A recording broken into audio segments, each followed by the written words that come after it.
Bienvenue dans le Rex de la formation en ligne. Ici, pas de promotion, pas de vente, pas de success story maquillée, mais un vrai partage d'expérience. Je suis Mylène Henrat et dans ce podcast, chaîne YouTube, je documente tout. Mes réussites, mes outils, mes apprentissages, mais aussi mes erreurs, mes doutes et ces moments où le moral vacille. Alors si tu veux suivre mon parcours entrepreneurial sans filtre et voir l'envers du décor de la création d'une formation en ligne, tu es au bon endroit. Bienvenue dans cet épisode dédié à la communication et en particulier à la communication sur LinkedIn.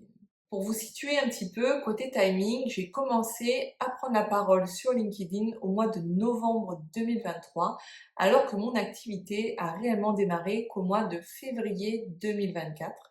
Mais j'ai voulu commencer à communiquer sur les réseaux avant la création de ma société, de manière à pouvoir m'approprier les codes du réseau, prendre des repères et commencer à faire une ou deux publications sans aucun enjeu. Pour savoir quoi publier, par où commencer, et bien en fait je suis tombée pile poil parce qu'au mois de novembre 2023, il y avait un challenge qui a été lancé sur LinkedIn, c'est le challenge de Nina Ramen qui permettait à un grand nombre de femmes d'intégrer ce challenge et de commencer à prendre la parole sur les réseaux pendant 5 jours et avec des trames de posts recommandés pour nous aider à structurer ce qu'on avait à dire. Pour démarrer, ce format-là, finalement, il était top parce que ça permet d'avoir une certaine structure. On a notre thématique générale de communication et moi, en l'occurrence, c'était le management, mais il me manquait finalement des formats à utiliser pour que ce soit des posts pertinents et percutants. Et donc, ce challenge permettait d'obtenir toutes ces informations-là. Ce challenge m'a également très vite fait comprendre que la visibilité, elle n'était pas aussi importante que ce que j'avais imaginé. Malgré le challenge et le fait qu'on était soutenu par la communauté, mes posts ne faisaient que très peu d'impressions et très peu d'interactions. Et donc c'est là que j'ai commencé à me dire, ok, il va y avoir un peu plus de challenge et de difficultés que ce que j'avais imaginé. J'ai donc continué dans la lancée en publiant d'abord 3 fois par semaine et puis j'ai augmenté progressivement le rythme à 5 fois par semaine parce que plus je faisais de publications et plus je développais finalement mon imagination et ma créativité et plus j'avais des idées. Donc après, j'étais relativement à l'aise dans la création de contenu de manière à pouvoir tenir le rythme de 5 publications par semaine. Qu'est-ce que j'ai choisi comme publication? J'ai essayé un petit peu tous les formats.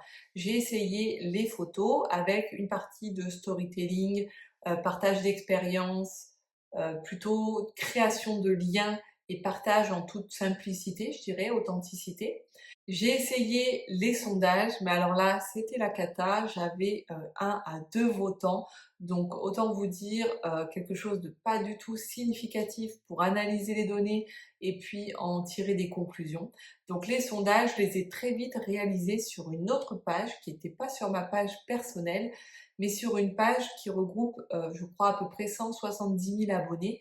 C'est une page conseil et management qui est accessible à tout type de profil et qui permet d'aller toucher un maximum de personnes. Et donc mes sondages, je préférais les faire sur ce canal-là plutôt que via mon compte, ce qui me permettait de passer de 0 à 10 votes max sur mon compte à des choses plus significatives comme 140, 150 votants et donc là je pouvais en tirer des conclusions, ajuster mes trajectoires et vraiment tirer les bénéfices des sondages.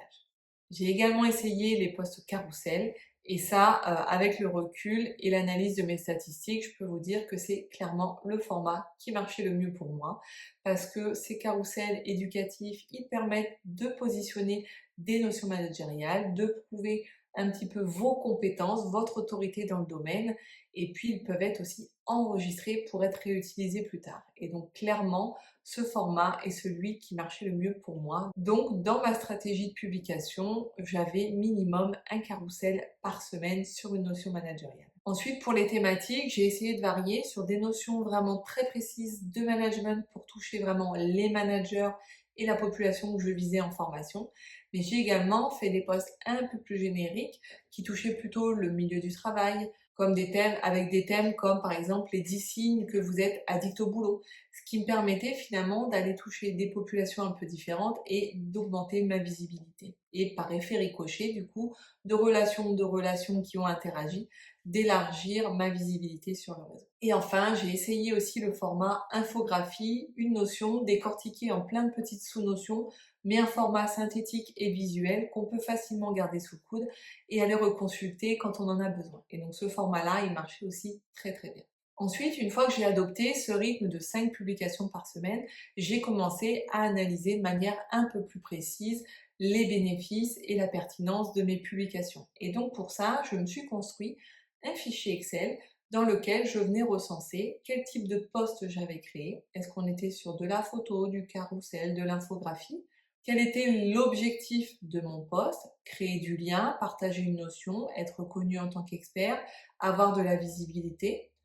Quels étaient du coup aussi les nombres d'interactions que j'avais suscitées en termes de commentaires, de likes ou d'impressions? Et enfin, est-ce que ça m'avait rapporté des opportunités de rentrer en contact avec des profils de ma cible, soit des profils qui me contactaient, soit moi qui suis allée les contacter. Et donc avec tout ça, ben, je suis venue affiner petit à petit ma communication. Alors je ne vais pas vous mentir, tous mes posts ne performent pas aujourd'hui sur LinkedIn.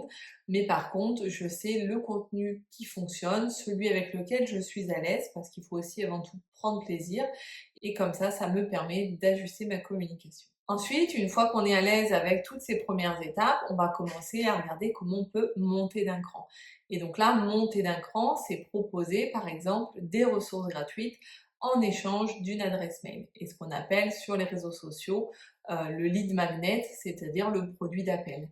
Et donc j'ai commencé, moi, à construire mes premiers lead magnets à partir du mois de septembre 2024. Donc vous voyez, j'ai quand même mis du temps avant de mûrir ma réflexion et de me dire, ok, qu'est-ce que je peux créer comme ressource que les gens auront envie de télécharger? Et du coup, le temps de la construire, ben voilà, ça a mis un petit peu de temps. Je l'ai lancé stratégiquement, toujours entre guillemets, sur un mois de septembre, parce que lancer quelque chose en plein été, ça n'avait pas forcément beaucoup de sens. Donc je l'ai travaillé de manière à la rendre disponible à partir de septembre. Et donc j'ai lancé ma première ressource qui était une matrice d'évaluation de compétences managériales à faire par soi-même, qui reprenait 30 critères factuels et qui permettait d'avoir une idée de où est-ce qu'on se positionnait aujourd'hui en termes de compétences managériales. Ce lead magnet, il a très très bien marché pour plusieurs raisons. La première raison, c'est que c'était un outil factuel, gratuit et qui apportait un résultat concret. Il touchait aussi bien les managers que leurs managers. Et donc pour moi, c'était aussi hyper intéressant d'aller toucher les deux types de populations parce qu'on a aussi des managers de managers qui peuvent prescrire des formations. Donc si j'arrive eux aussi à les toucher, et bien finalement, c'est du potentiel additionnel. Et puis je me suis aussi rendu compte que ça marchait très très bien parce que j'ai eu beaucoup de concurrents et d'organismes de formation qui ont téléchargé également cette ressource. Et donc je me suis dit que si eux étaient intéressés, c'est que forcément ça suscitait de l'intérêt de manière plus générale. Cette ressource, de septembre à aujourd'hui, donc de septembre 2024 à début mars 2025, en un peu plus de 6 mois, elle a été téléchargée 172 fois par des managers. Donc c'est super, ça veut dire que j'ai récupéré 172 adresses mail de personnes intéressées par le fait de développer ou d'évaluer leurs compétences managériales. Donc je sais que c'est potentiellement des personnes avec qui je peux rentrer en contact et avec qui je peux échanger. Et ça, c'est ce que je fais à la suite du téléchargement de la ressource. J'ai créé une petite campagne email de 6 emails qui sont envoyés à une fréquence bien définie pour prendre la température post-téléchargement. Comment vous avez trouvé l'outil? Est-ce qu'il vous a été utile? Est-ce que vous avez mis en évidence des axes particuliers? Ensuite, je leur propose une manière de développer un axe qui aurait pu être sorti par la matrice. Donc là, on rentre dans de la méthodologie pure et dure de plan de développement. Voilà comment on construit un plan de développement qui fonctionne, les 3 étapes, et à vous de jouer par rapport à ce qui a été mis en évidence avec la matrice. Ensuite, je leur fournis en guise un peu de corriger un exemple d'un plan de développement que moi j'avais réalisé dans ma carrière et qui peut leur servir de support pour ajuster la manière dont ils auraient pu construire le leur. Et ensuite, seulement à partir du 4e email, je commence à venir parler de mon accompagnement et de comment je peux les aider via une formation ou via des autres ressources à développer leurs compétences managériales. Une fois qu'on arrive à la fin de cette campagne de 6 emails, les personnes intègrent ma newsletter que j'ai démarrée un peu plus tard parce qu'il m'a fallu du temps pour mûrir un petit peu la démarche et la stratégie. Mais du coup, je l'ai démarré 3 mois après le lancement de ce lead magnet. Et donc, les personnes reçoivent maintenant en complément, une fois par mois, des conseils autour du management via la newsletter. Donc, tout ça pour vous dire que quand on choisit bien la ressource gratuite qu'on va donner à nos potentiels prospects, derrière, c'est potentiellement des conversions à venir avec le temps, en créant du lien et en continuant de montrer notre valeur. J'ai lancé depuis un deuxième lead magnet qui est des infographies à destination de managers, un petit kit de 10 notions clés avec les principales étapes. Comme c'était un format qui marchait bien en publication, je me suis dit, je vais regarder ce que ça donne en lead magnet avec un kit de plein d'infographies. Et finalement, ça marche super bien. J'ai fait pour l'instant 2 jours de communication dessus et j'ai eu 39 téléchargements. Donc derrière, même principe que pour le premier, j'ai alimenté une petite campagne email avec la suite logique à ces infographies et puis je vais venir nourrir au fur et à mesure les managers qui les ont téléchargés. Et ensuite, en termes de communication, dernière catégorie que je n'ai pas encore abordée, ce sont les publications à destination de la vente. Donc les posts qui mènent directement à notre offre, à notre page de vente. J'en ai fait quelques-uns et en fait, ce sont les posts qui fonctionnent le moins. Et je pense en effet que quand on a des personnes qui nous lisent pour la première fois et qui voient ce post aussi bien tourné qu'il soit débouché directement sur une vente d'une prestation à 1 000 €, voilà, ça peut freiner. Et donc ces postes-là, destinés à vendre directement mon accompagnement, j'ai arrêté d'en faire parce que je me suis rendu compte que ça faisait quand même un peu agressif, massif, et que certes, il y a des personnes dans notre audience qui nous lisent depuis un moment, mais il y en a également d'autres qui ont besoin d'être éduqués, qui ont besoin de nous connaître avant de passer directement à l'achat. Et le fait de venir mettre le lien et entre guillemets proposer déjà d'entrée de jeu l'achat, ça pouvait à l'inverse venir freiner certains profils. Donc ces postes-là, pour être clair, je les ai complètement arrêtés et je privilégie le format lead magnet, campagne email et ensuite seulement je viens commencer à proposer mon accompagnement. Donc voilà les grandes lignes de ma communication sur LinkedIn, les résultats que je peux en tirer. Et donc si vous voulez rentrer un petit peu dans les chiffres bien particuliers, aujourd'hui ça fait 1 an quasiment jour pour jour que je publie au rythme de 5 jours par semaine. J'ai récolté à peu près 250 adresses email juste avec mes lead magnets, donc les ressources gratuites que je propose en téléchargement, et j'ai récolté à peu près 120 adresses mail en plus des 250 grâce à des événements en ligne que j'avais réalisés. Donc des masterclass essentiellement, parce qu'après tous les petits ateliers et les petites choses d'1 h 30, ça plaît pas forcément beaucoup. Par contre, les formats masterclass avec une thématique bien précise, ça marche plutôt bien. Et donc, au total, ça me fait une base email aux alentours des 380 contacts. Et donc, ça commence à être intéressant parce que je continue de les alimenter dans le temps avec des notions, avec des ressources, avec la sortie peut-être des nouvelles offres que je peux réaliser. Et donc, progressivement, je cultive la relation pour que les personnes aient le sentiment d'avoir un lien avec moi. Donc là, on était plutôt centré sur le pratico-pratique, les publications, les résultats associés. En parallèle, on a l'esprit de communauté.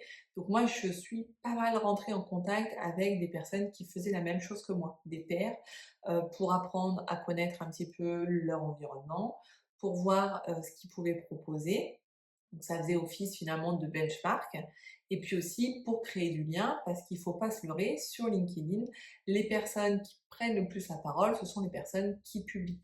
Les personnes que l'on cible, elles prennent pas forcément la parole sur LinkedIn, elles sont plutôt silencieuses, elles vont consommer notre contenu jusqu'au jour où, à force de le voir, eh bien, elles vont peut-être s'abonner ou souscrire ou donner leur adresse mail.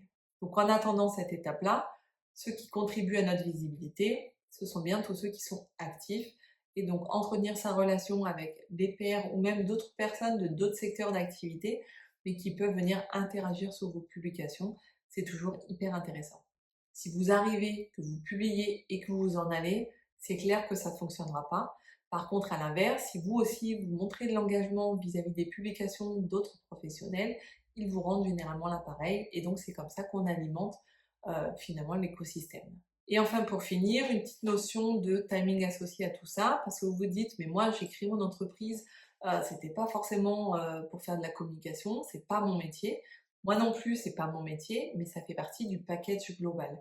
Et donc là, pour tout vous dire, au début, je passais pas mal de temps à créer mes publications parce que voilà, je faisais des petits ajustements, je voulais que les posts soient parfaits, donc je passais mon temps à venir recorriger, refaire des ajustements, modifier vraiment des détails. Mais maintenant, j'ai plutôt construit des automatismes et puis des formats rédactionnels, des trames aussi de carrousel, donc je repars jamais vraiment de zéro et donc je vais beaucoup plus vite que ce que je pouvais faire il y a un an. Si je vous donne quelques chiffres à titre indicatif, il y a un an, pour publier 5 posts par semaine, je mettais à peu près une journée à créer mes publications. Maintenant, j'arrive à le faire en 3 heures, 3 heures et demie, sachant que ce qu'il y a de plus long, c'est le format carrousel qui demande quand même un peu plus de temps de construction. Mais voilà, en une demi-journée, j'arrive à alimenter largement mon rythme de publication. Et après, comme je vous disais, il y a toute la partie engagement journalière qu'il faut faire. Donc moi, j'ai positionné la publication des posts à une heure stratégique où j'ai le temps d'interagir avec les personnes.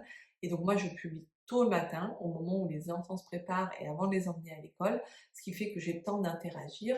Et quand ce moment-là est passé, et bien derrière, je travaille de manière concentrée dans les autres activités de fond de l'entreprise. Ça m'évite d'être dispersée, de faire des allers-retours sur la plateforme qui finalement vont venir me faire perdre en efficacité dans la journée. Donc je publie à 7h30, 8h le matin. J'interagis dans ces eaux-là également avec les autres publications des pairs ou des autres créateurs de contenu. Ensuite, je ferme l'application et j'y reviens un peu plus tard dans la journée, soit pendant la pause repas du midi, soit en fin d'après-midi, pour regarder les nouvelles interactions et puis redécouvrir aussi d'autres posts. Parce que dans notre réseau, il y a des personnes qui publient à différents créneaux horaires. Donc ça me permet aussi d'interagir avec d'autres profils. Donc voilà, vous avez les grandes lignes de ma stratégie de publication sur LinkedIn.